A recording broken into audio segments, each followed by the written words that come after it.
কথায় আছে না, চালাকি ভালো, অতি চালাক ভালো না। অনেক দিন আগের কথা, একজন গরিব কুমোর ছিল।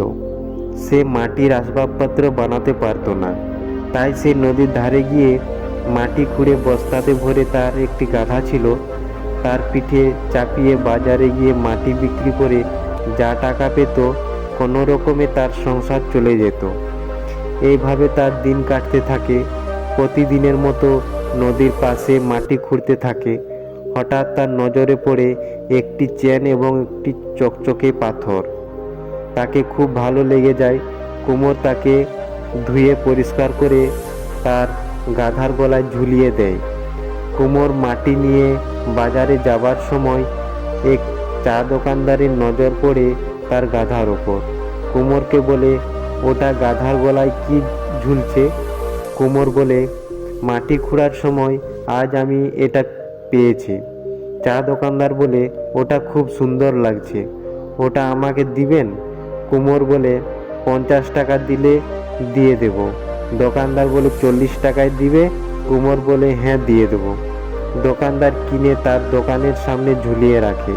তারপর দিন এক সোনা দোকানদার এসে ওটা দেখে চমকে যায় এবং ভালো করে পরীক্ষা করে দেখে ওটা সোনার চেন আর একটি আসল হিরে। সোনা দোকানদার জিজ্ঞেস করে, এটা কোথায় পেলে? চা দোকানদার বলে, আমি এটা গতকাল এক কুমোরের কাছ থেকে কিনে নেই, আর ভালো লেগেছে তাই দোকানের সামনে ঝুলিয়ে রাখি। সোনা দোকানদার বলে, কত হলে দিবে? চা দোকানদার বলে, আমি এটা 100 টাকা হলে দিয়ে দেব। সোনা দোকানদার বলে, 50 টাকাতে দিবে? চা দোকানদার বলে, না, আমার লাভ না রেখে আমি দেব না। তারপর সোনা দোকানদার বলে চলে যায়। ভাবে, গতকাল এসে আরও 10 টাকা বাড়িয়ে দেব। সোনা দোকানদার প্রতিদিন আসে, দাম দর করে চলে যায়। হঠাৎ একদিন এক বড় ব্যবসায়ী এসে চা খেতে দাঁড়িয়েছিল। তার নজর পড়ল ওই চেনের ওপর। চা দোকানদারকে জিজ্ঞেস করলো, এটা বিক্রি করবে? দোকানদার বলে, হ্যাঁ। ব্যবসায়ী বলে, কত নিবে? দোকানদার বলে, 100 টাকা। ব্যবসায়ী বলে, এই 100 টাকা নাও। ব্যবসায়ী কিনে নিয়ে যাবার পর সোনা দোকানদার এসে বলে, চেনটা দেখতে পাচ্ছি না আজকে। দোকানদার বলে, এই মাত্র এক ভদ্রলোক কিনে নিয়ে চলে গেল। সোনা দোকানদার বলে, কত টাকায় বিক্রি করলে? চা দোকানদার বলল, 100 টাকায়।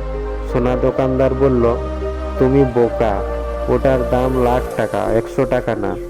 চা দোকানদার তখন বলল, তুমি তো আমার থেকেও বেশি বোকা, কারণ তুমি দাম জানা সত্ত্বেও তুমি কিনতে পারলে না 100 টাকার জন্য। তো বন্ধুরা, এখান থেকে আমরা কি শিখলাম তা কমেন্টের মাধ্যমে জানাবেন, আর চ্যানেলে নতুন হয়ে থাকলে চ্যানেলটি সাবস্ক্রাইব করবেন এরকম মোটিভেশন স্টোরি শুনতে।